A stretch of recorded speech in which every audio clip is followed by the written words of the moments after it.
Coucou, alors une vidéo réaction du coup à une vidéo de F de News, plus communément appelée Cro Blanc. Donc on va voir la communauté scientifique, vs les parcours de transition. On va voir. J'ai commencé un petit peu à regarder le début, mais bon. Euh,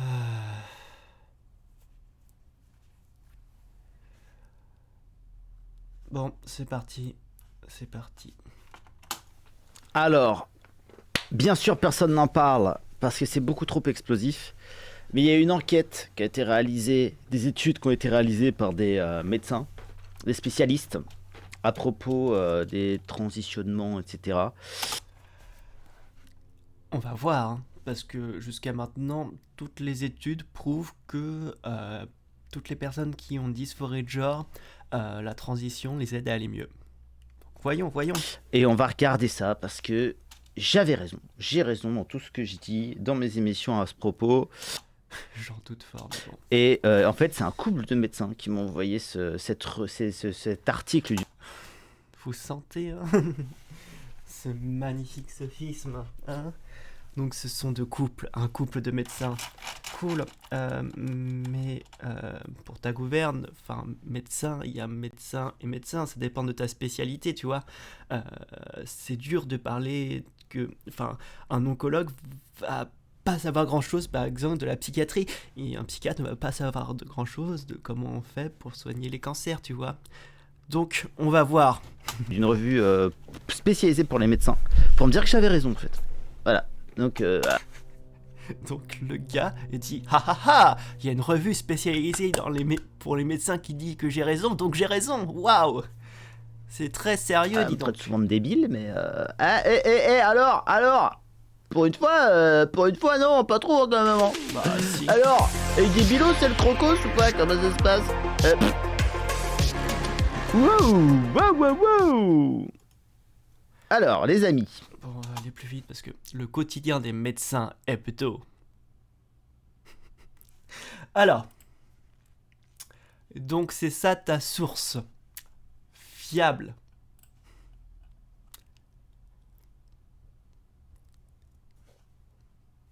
Ok, ok. Comprendre la maladie prochéroïde avec les papa, la surdité unilatérale chez l'enfant.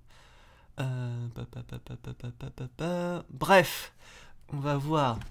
Parce que j'ai un peu regardé le quotidien hebdo. Je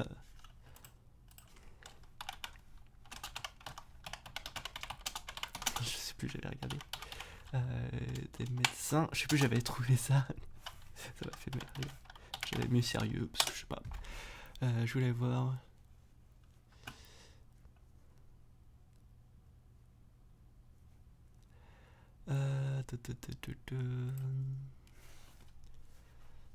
Enquête, le risque d'un piratage informatique. Oh non, c'est pas, j'avais pas trouvé la même chose. Bref, on est sur ce magnifique truc. Ah, bien sûr, il faut payer, etc. pour avoir la truc. À la une. Restaurons la confiance aux expertises scientifiques. Ouais. Pourquoi ne pas réintroduire le secteur après 65 ans? Bref. Bref. Effectivement, ça parle de médecine. Mais je ne sais pas si nous montrer un article qui serait d'accord avec toi prouverait quoi que ce soit en fait. Et autre chose d'après ce que je vais dire, parce que s'il se base après une étude, alors on va repartir sur les bases. Une étude scientifique ne prouve rien, d'accord? C'est l'accumulation des études qui vont dans ce sens. Par exemple, si vous faites une étude pour savoir si tel ou tel médicament a des effets bénéfiques ou pas. Bon, je vais dire un truc au pif, voilà. Sur 100 études, par exemple, si on a 98 qui prouvent des résultats positifs et qu'il y en a 2 qui prouvent des résultats négatifs, c'est pas en me montrant l'étude qui prouve les résultats négatifs que tu vas prouver quoi que ce soit. Parce qu'à côté, il y en a 98 autres qui prouvent que ça a des effets positifs. Enfin bref, on va continuer. le quotidien du médecin numéro 9962, quand les blouses blanches verdissent leurs pratiques, etc. Il y a Parce que malheureusement, en fait, quand on parle de dysphorie de genre, de transition, etc., il y a beaucoup de personnes, en fait, qui n'y connaissent rien, qui donnent leur opinion. Tu vois, c'est comme si Jean-Claude, voilà, j'ai rien contre Jean-Claude, par exemple, il est spécialisé, je sais pas, dans la climatisation. Je doute que Jean-Claude, euh, à moins qu'il ait une passion cachée, mais euh, puisse avoir une opinion qui soit utile, par exemple, sur les réacteurs nucléaires. En même temps, c'est normal. Comprendre comment fonctionne exactement un réacteur nucléaire, comment fonctionne. Bref, ça demande beaucoup de connaissances. Et du moment qu'on n'a pas ces connaissances, bah, avoir un point de vue là-dessus, bah, notre point de vue va forcément être biaisé. Et c'est pareil avec la transition. Enfin, bref. Il y a un article sur la transidentité. Alors c'est parti, on va lire ça alors. Le titre de l'article c'est Faut-il médicaliser le questionnement de genre chez l'enfant? Alors, on va rappeler, pour la médicalisation, parce que déjà, il nous parle des transitions, mais là, il nous parle de la médicalisation pour la dysphorie de genre chez l'enfant. Il faut savoir que c'est minimum 11 ans pour avoir accès au bloqueur de puberté, d'accord. C'est 16 ans pour les hormones et c'est 18 ans pour les opérations, d'accord. Donc, c'est-à-dire qu'avant 11 ans, rien, nada, pas de choses, de médicaments, d'opérations, que dalle, d'accord. Donc, si vous me dites, oh, il faut pas médicaliser les enfants, au bout d'un moment, quand il n'y a pas, quand il n'y a pas. Ces 5 spécialistes s'alarment de l'inflation des dysphories de genre, c'est-à-dire que, selon ces spécialistes, il y a une augmentation vertigineuse du nombre de dysphoriques aux États-Unis. C'est possible. D'ailleurs, on va voir professeur de psychopathologie de l'enfant de la science université, d'accord, professeur d'anthropologie médicale, gynécologue, endocrinologue, d'accord, pédopsychiatre, ok, psychiatre, ok, je sais pas si ce sont des spécialistes, mais bon. Et il pointe le risque de traitement hormonaux précoce des mineurs sur leur santé physique, psychique future. À rebours d'un Dutch protocole qu'ils jugent trop interventionniste et dont ils contestent la validité, ils invitent les praticiens français à s'inspirer des revirements chez nos voisins pour changer leurs pratiques. Alors que le cas d'enfants et d'adolescents présentant un questionnement identitaire associé à une demande de changement de sexe augmente de façon exponentielle en France et en Occident, un nombre grandissant de cliniciens, de chercheurs et d'associations médicales internationales interrogent la validité scientifique de la prise en charge prônée par le Dutch protocol, ou protocole néerlandais qui a été mis en place voici plus de 20 ans pour traiter les jeunes présentant une dysphorie de genre et qui reste la norme aujourd'hui. Cette approche est préconisée par l'Association mondiale des professionnels pour la santé transgenre, au nom du droit à l'autodétermination de chacun, quel que soit son âge. En gros, l'Association mondiale des professionnels pour la santé des trans, ils ont choisi d'appliquer le Dutch Protocol, qui est un truc qui invite les jeunes souffrant d'une dysphorie à transitionner, etc. Oh, oui, si c'est nécessaire. Et il faut voir, parce qu'il y a transition et transition en fait. Tu peux très bien avoir une dysphorie de genre, et par exemple, selon ton état et la gravité de ta dysphorie, parce qu'il y en a plusieurs, voilà, tu peux par exemple avoir besoin juste d'une transition sociale, tu peux avoir une transition hormonale, tu peux avoir besoin d'une transition d'un réenseignement sexuel, bref, il n'y a pas une façon de faire une transition, c'est unique à chacun et à chacune, d'accord. Donc, voilà, des transitions, il y en a des tonnes de différentes, voilà, et aucune étape n'est obligatoire, d'accord. Et je répète, on ne force pas du tout les enfants, et surtout quand on parle de transition chez l'enfant, c'est pas genre la fête du slip, oh là là maman je me sens une femme, et hop on te donne les hormones 2 jours plus tard, non. C'est tu vas voir un spécialiste et ça dure des années de traitement parce que surtout quand c'est enfant, surtout quand vous êtes jeune, et bah vous avez surtout pas, vous n'avez pas accès aux médicaments. La chose que vous avez faite, c'est une transition sociale. C'est que vous allez changer peut-être votre façon de votre habiller, changer votre prénom, changer votre coupe de cheveux, etc. D'accord. Il n'y a aucun médicament à cela, d'accord. Et on fait justement parce que on a vu en fait que des fois à l'adolescence, les enfants qui avaient une dysphorie de genre pouvaient la résoudre après l'adolescence. C'est pour ça en fait qu'on prescrit des bloqueurs hormonaux. Bah pour laisser le temps en fait que l'adolescence se fasse un petit peu plus et que voir s'il y a une résolution ou pas des dysphories. S'il y a une résolution, tant mieux. On arrête les bloqueurs et on repart comme si de rien n'était. Voilà. Et si la dysphorie continue, et bah on va partir sur un traitement hormonal et l'avantage d'avoir pris des bloqueurs, ça permet en fait d'éviter, par exemple, si c'est une transition de femme à homme, ça permettra d'éviter par exemple une ablation des seins. Voilà. Donc ça peut permettre d'éviter des opérations en plus. D'accord ?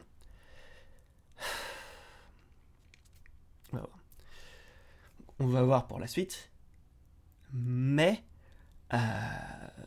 voilà. Et après, bien sûr, vous allez me dire qu'il y a des risques, mais dans toute procédure en fait médicale, dès qu'il y a un traitement médical, il y a des risques. Et je suis désolé, mais quand vous descendez les escaliers, il y a des risques. Il y a des risques que vous glissiez et que vous tombiez sur votre nuque et que vous mouriez. Au bout d'un moment, la vie, c'est des risques. Donc, à chaque fois, il faut avoir la balance bénéfice-risque. D'accord ? Bref. En France, les consultants spécialisés de transidentité, dans la plupart des villes, ont le plus souvent appliqué jusqu'à ce jour ce protocole, diagnostic établi sur le seul ressenti, promotion de la transition sociale, bloqueur de puberté au stade 2 de Tanner, hormones croisées à partir de 16 ans, voire mastectomie pour les filles avant la majorité avec accord parental. Les médecins qui appliquent ces protocoles, en gros, des trucs lourds, quoi. C'est-à-dire que chez les jeunes... Parce que la dysphorie de genre, c'est un truc lourd, en fait, tu vois ? La dysphorie de genre, ça entraîne des dépressions, ça peut entraîner des automutilations, notamment en partie génitale, ça peut entraîner aussi des suicides, donc la mort, d'accord ?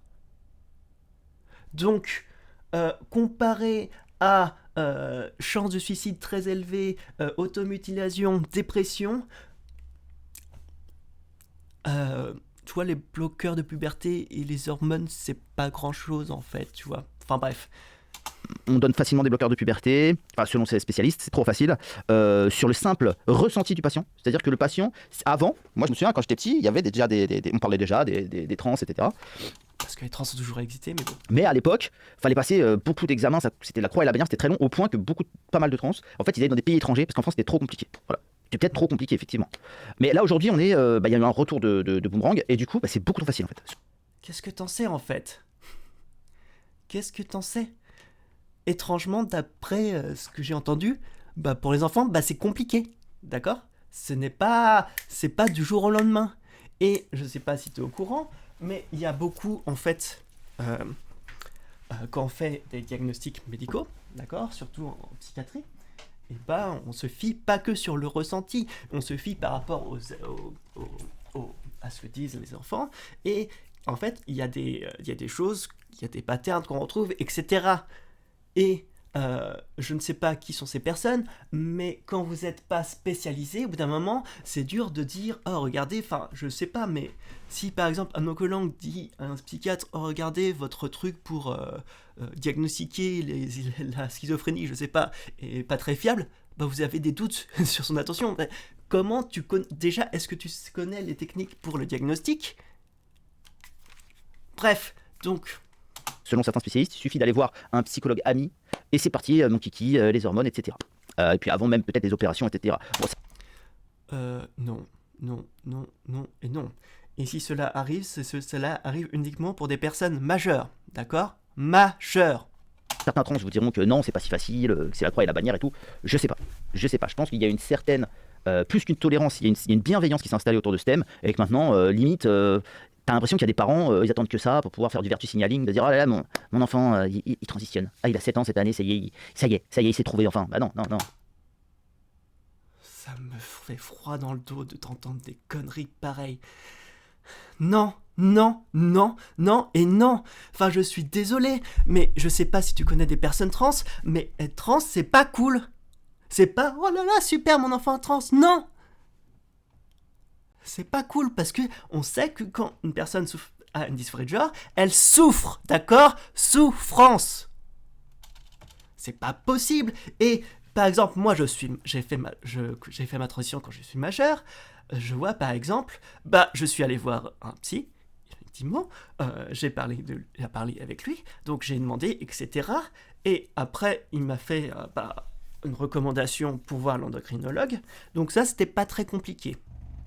Effectivement, mais parce que je suis majeur, etc. Quand on parle à des enfants, il faut que, pour que l'enfant puisse avoir déjà accès à des bloqueurs hormonaux, il faut que l'enfant soit d'accord, il faut que les parents soient d'accord, il faut que le système, les médecins qui le suivent soient d'accord. d'accord? C'est pas paf, hop, on va donner des hormones du jour au lendemain. Non, ça n'existe pas. Voilà. Et par exemple, vous voyez, pour les opérations, je vois la vaginoplastie, il faut justifier de 2 ans de suivi. 2 ans, d'accord? Sinon, c'est niet, c'est rien, d'accord? Et une fois que vous avez validé ces 2 ans, bah, déjà, vous pouvez prendre rendez-vous un petit peu en avance, voilà, pour que la date, voilà. Les rendez-vous, c'est très long à avoir. Ensuite, il faut la validation parce que vous voyez tous les chirurgiens, etc. Les chirurgiens se réunissent, ils font un conseil pour d'accord, s'ils sont d'accord sur votre sujet est prêt. Et une fois que vous avez la validation, vous entrez sur liste d'attente. Sur une liste d'attente, ça peut durer longtemps. Ça peut être 6 mois, 1 an.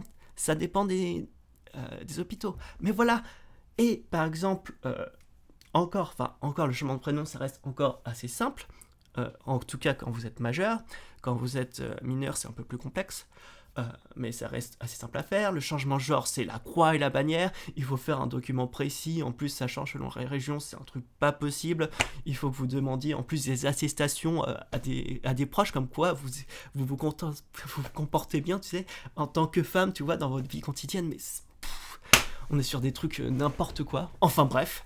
Et bon, donc on a souvent des gens en fait qui ne voient pas en fait tout le problème que c'est et toutes les difficultés en fait dans ce parcours et qui sont là, ouais, c'est trop facile. Incroyable. Bref, on va revenir un petit peu aussi sur le fait qu'il y ait effectivement une grande croissance du nombre de dysphories.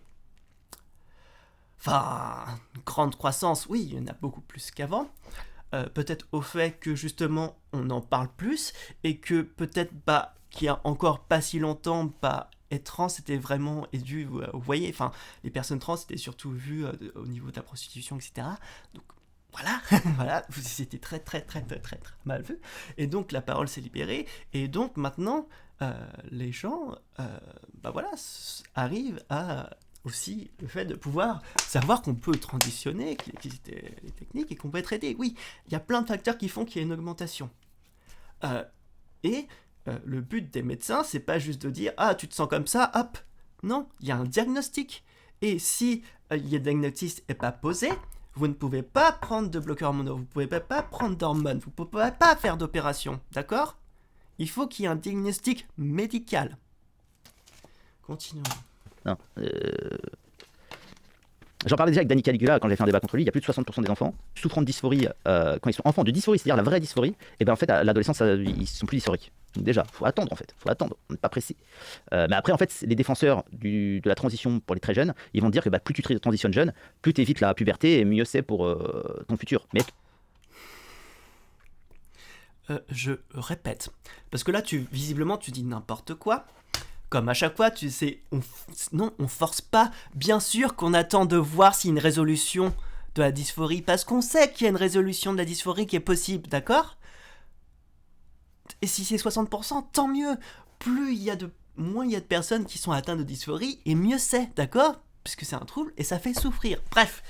Et donc, le but, justement, on met les bloqueurs endocriniens, les bloqueurs, je suis désolé, les bloqueurs hormonaux, justement pour attendre de voir si il y a effectivement, comme j'ai dit avant, s'ils arrêtent d'avoir une dysphorie ou pas. Et donc, on ne fait pas de transition avant de savoir s'il y a eu ou non résolution de la dysphorie. On fait après. Et la seule chose qu'on fait avant, ce sont une transition sociale qui n'a aucune répercussion sur la santé, d'accord? Que c'est vrai ça ou pas? C'est-à-dire que oui, esthétiquement, tu vas plus ressembler à une femme si tu commences les bloqueurs d'hormones, etc. Les bloqueurs Non, c'est complètement faux. C'est juste pour éviter de futures opérations. De puberté, tout ça, si tu commences très jeune, effectivement, tu vas avoir moins d'impact sur ton physique de ta puberté, vers le sexe qui ne te convient pas. Mais est-ce que c'est bon pour la santé? Ça, c'est une question qu'il faut se poser.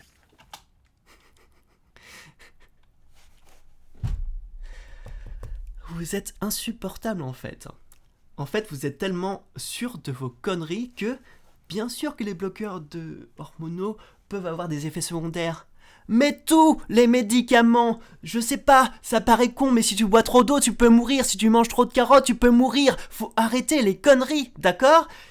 Bien sûr que si une personne va prendre au pif des bloqueurs en mono comme ça sans suivi médical, ça va mal se passer, évidemment. Mais si c'est bien suivi, etc., et que c'est fait, et c'est bien fait avec des suivis justement pour voir au niveau des niveaux sanguins, pour voir comment ça se passe. Parce que bloqueur en mono, il y a une dose, tu vois, c'est comme les hormones. Faut que ça soit bien géré, c'est pas au pif que ça se fait, d'accord?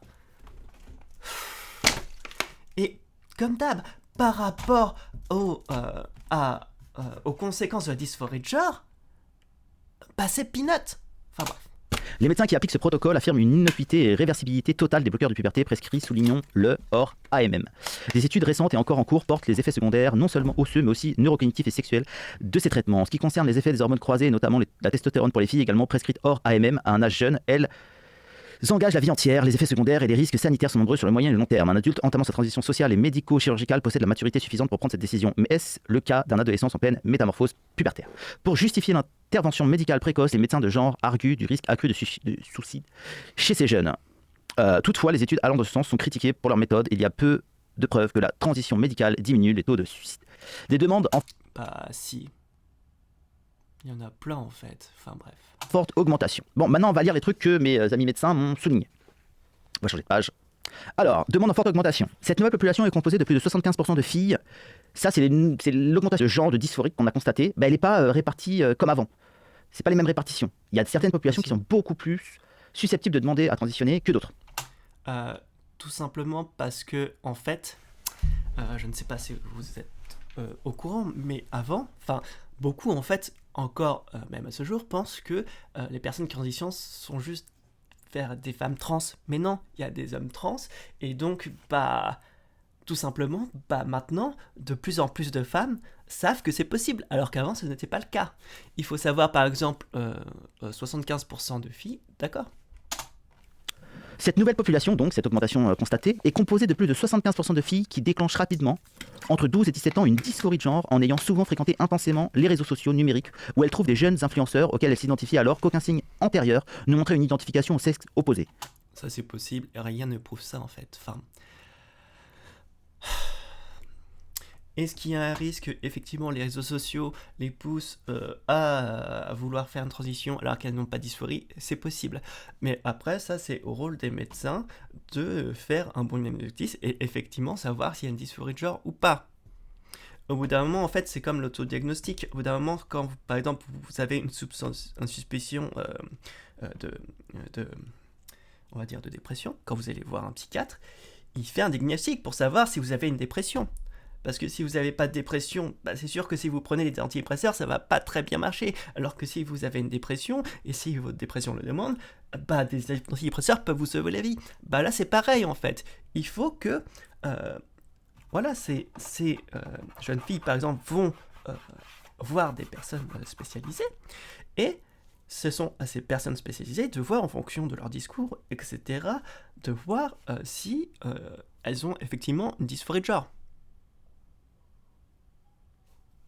Voilà. 50 à 70% de ces jeunes filles présentent des troubles neurodéveloppementaux et ou psychiatriques. HPI, troubles anxio-dépressifs, TCA, dépression, etc. Et parce que en fait là tout ce que vous voyez c'est juste des possibles corrélations en fait. Ainsi qu'un questionnement fréquent à l'adolescence sur leur orientation sexuelle. Il a été montré que les jeunes porteurs de troubles psychiques... Je tiens à rappeler aussi que l'orientation sexuelle n'a rien à voir avec la transidentité, d'accord? Voilà, tout simplement. Et ça, je pense que, je sais pas, c'est une hétéronormativité, je sais pas, comme quoi pense que ce sont les personnes homosexuelles qui font des transitions de genre. Non, non, non, non, non, en fait. Je suis désolé, je sais que ça va vous déplaire, mais non, mais il y a des hommes qui aiment des hommes et des femmes qui aiment des femmes, voilà. Et voilà, ce n'est pas parce que vous êtes, voilà, que vous avez une attirance, par exemple, si vous êtes une femme trans et que vous avez une attirance pour les hommes, ce n'est pas pour ça que vous avez transitionné, c'est parce que vous avez une dysphorie de genre. Enfin bref. Qui transitionnent n'auront pas d'amélioration dans leur vie. Chez ces jeunes, des études récentes montrent qu'une attitude bienveillante des parents sans pour autant suivre les injonctions à changer de prénom et de pronom associées à une prise en charge psychothérapeutique amène 60 à 90% de ces jeunes à se réconcilier avec leur sexe biologique. Associé à une prise en charge psychothérapeutique. Oui. Alors je vais profiter que là on soit sur un sujet sérieux et que cette vidéo sera sûrement... Des parents sans pour autant céder les injonctions, on a choisi de prénom et pendant en prison, donc c'est déjà...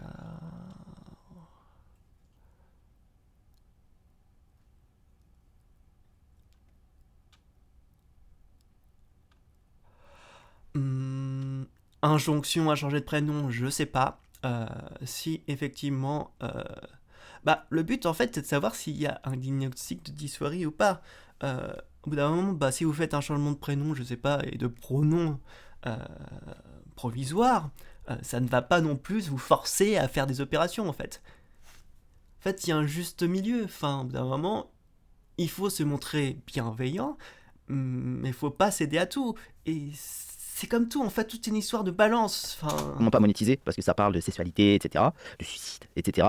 Donc voilà, et à un moment, je vais, vu qu'elle va pas être monétisée, encouragez-moi en vous abonnant parce que là, pour le coup, là, ça me plaît beaucoup et je voudrais marquer le coup. Si vous avez ce genre de trucs, des trucs qui sortent un petit peu des news normales, moi, ça m'intéresse énormément parce que j'en ai marre un petit peu des trucs trop mainstream, etc. J'en ai un petit peu, ça me saoule en fait. J'aimerais. des trucs trop mainstream. Sérieusement. Le nombre de personnes qui parlent de transidentité alors qu'ils n'y savent rien, mais juste fermez-la, quoi. Vous serez d'accord de voir un plombier qui parle, je sais pas, de la tectonique des plaques? Ça n'aurait aucun sens, d'accord? Pouvoir traiter des news que personne d'autre traite, avoir des scoops, etc. Donc si vous êtes des lettrés, des gens, des universitaires ou je ne sais pas quoi d'autre, des professionnels d'une profession, n'hésitez pas à m'envoyer des trucs qui ne sont pas encore sortis dans la presse mainstream, qui sont encore dans les trucs de spécialistes, pour que je puisse avoir de l'avance et que je puisse traiter de sujets importants et surtout quand ça me donne raison comme ça, parce que là et en plus là c'est beaucoup plus que ce que j'avais dit. Enfin, chez ces gens, en fait c'est 60 à 90% de ces jeunes se réconcilient avec leur origine biologique. Chez cette part. Tu veux savoir un truc?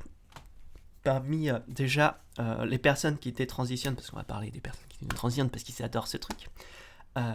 Déjà, je crois que c'était en France, c'était Maxime, je sais plus, c'était 1 ou 2%, d'accord?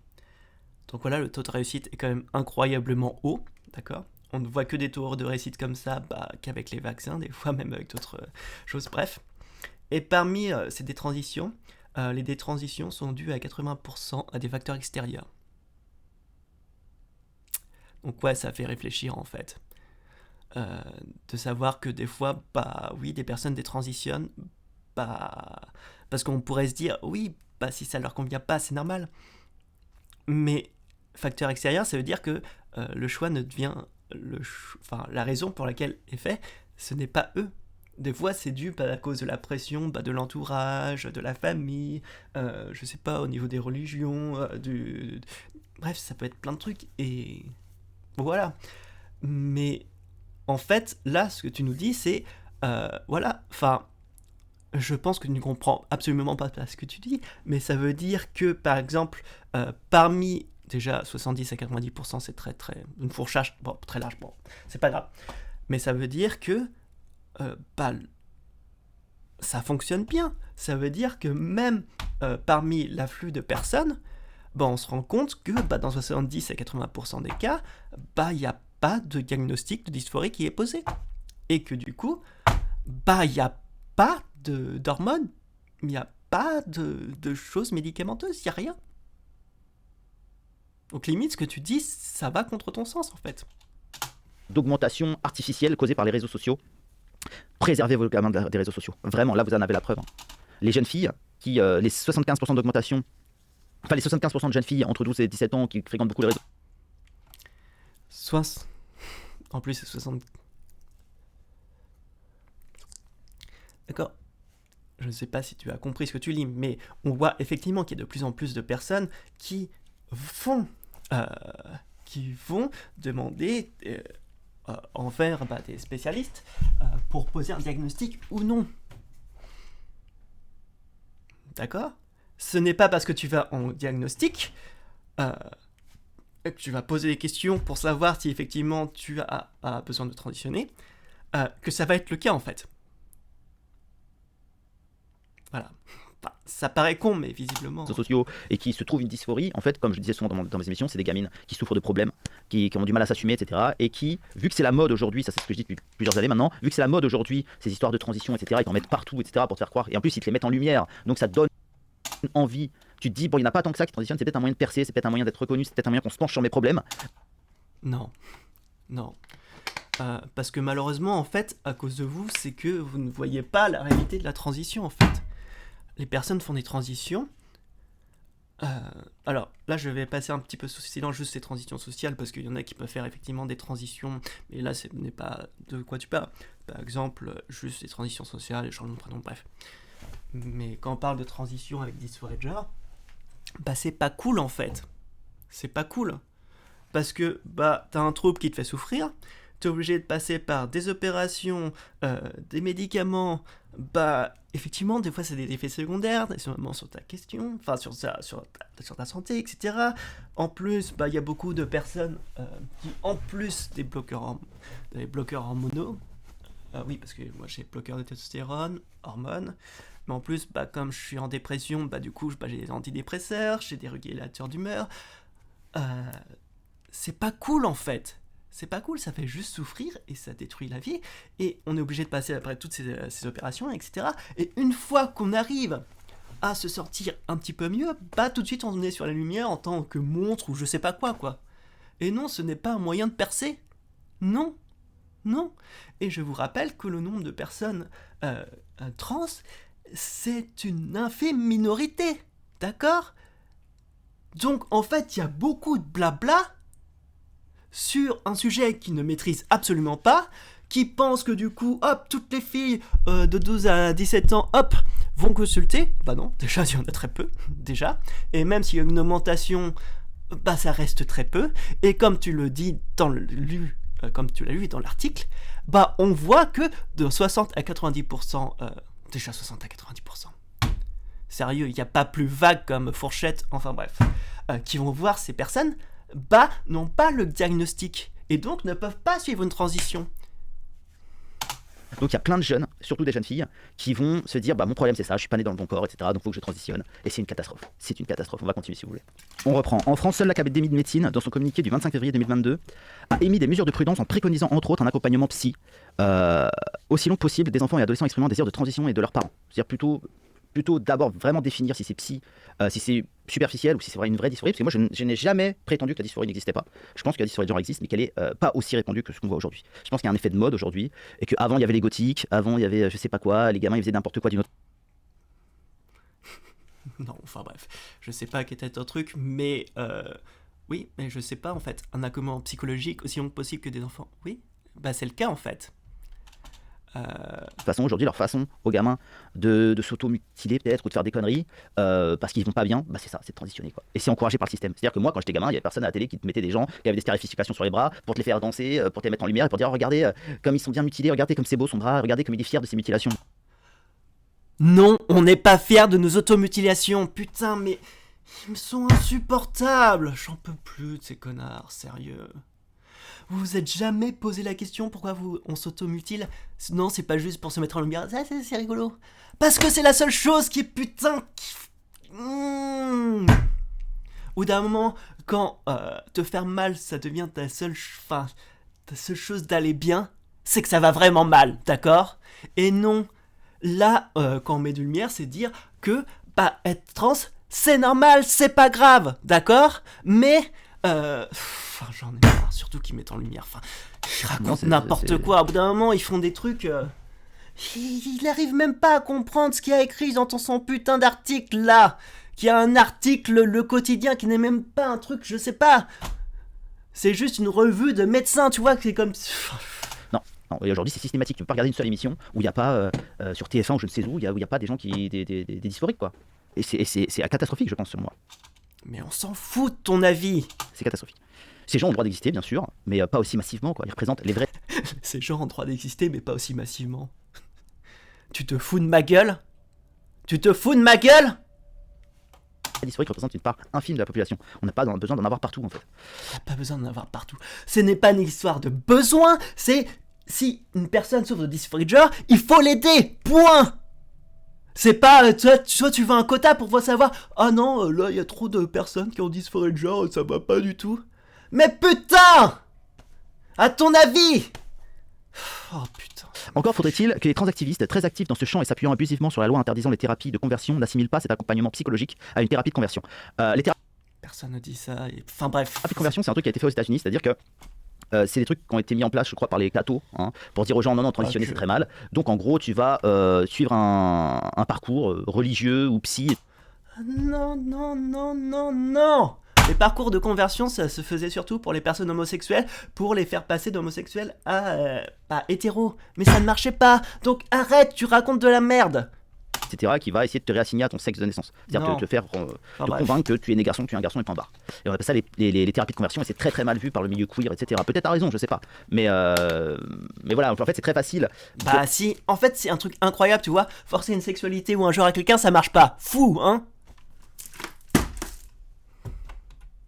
Comment dire, de combattre et de diaboliser le suivi préconisé par les médecins. Non mais c'est incroyable aussi. Là tu te rends même pas compte, tu diabolises un truc, tu ne sais même pas comment ça se passe, d'accord? Et donc là il y a quelques médecins qui visiblement ne savent pas comment ça fonctionne parce que évidemment que les enfants sont suivis par un suivi psychologique. Sérieux. Sérieux. C'est-à-dire le suivi avant tout psy, avant de médicaliser, avant de passer à la chirurgie, en disant même si c'est des thérapies de conversion. Non, pas du tout. Voilà, c'est ce qu'ils disent, pas du tout. Bref. C'est du traitement hormonal. J'aurais aimé avoir le même avis, hein, un avis aussi tranché sur le Covimes, mais bref, peu importe. Donc voilà, a priori, les risques sur les gamins de 18 ans sont supérieurs, les risques biologiques sont supérieurs aux dangers mentaux que représente le fait de. Bref, suite à les protocoles en concluant que les risques de traitement hormonal bloquent papa presque pour les moins de 18 ans, l'important également sur les avantages sur le groupe dans son ensemble. Le Conseil national de la santé et du bien-être suédois, d'accord. D'accord, on sait pas pourquoi, on sait pas pour je sais pas, sur une étude l'a montré ou quoi que ce soit, bref. De pas transitionner. Ouais, ok. Euh, S'en fout. les bloqueurs de puberté sont largement pointés du doigt face au manque d'études scientifiques et cliniques sur les effets à court et moyen terme. Aussi bien sur le développement neurocognitif que sur le plan somatique. On peut consulter les conclusions de ce rapport dans la lettre de Dr. Cass au NHS England. Donc là, mais ces jeunes, les bloqueurs de la puberté sont largement pointés du doigt face au manque d'études scientifiques et cliniques sur les effets à court et long terme. En gros, ils disent, bah, il n'y a pas assez d'études. Mais vous êtes marrant, mais on fait comment, d'accord? Ok. Les médecins qui appliquent ce protocole affirment une inéquité et irréversibilité totale des bloqueurs de puberté prescrits, soulignons-le, hors AMM. Des études récentes et encore en cours pointent les effets secondaires non seulement osseux. Ah bah ça on l'a déjà lu. Bon, vu que je suis un peu un débile et que je vais pas être clair parce que je suis pas un médecin, j'ai demandé à mes amis médecins de me résumer en gros l'article. Et je vais vous résumer donc du coup les points de l'article. Parce que flemme de tout lire, il m'avait juste souligné les passages importants, j'ai pas envie que cette vidéo fasse une demi-heure, j'ai pas envie non plus de pomper tout l'article de cette revue qui est très intéressante. Si vous êtes médecin ou professionnel de la santé, allez vous y abonner. Voilà, parce que ça a l'air très intéressant et ça a pas l'air trop partial. De toute façon, les revues scientifiques, généralement, elles sont pas trop. C'est pas de la sociologie. Hein. C'est ça le problème. C'est pas une revue scientifique.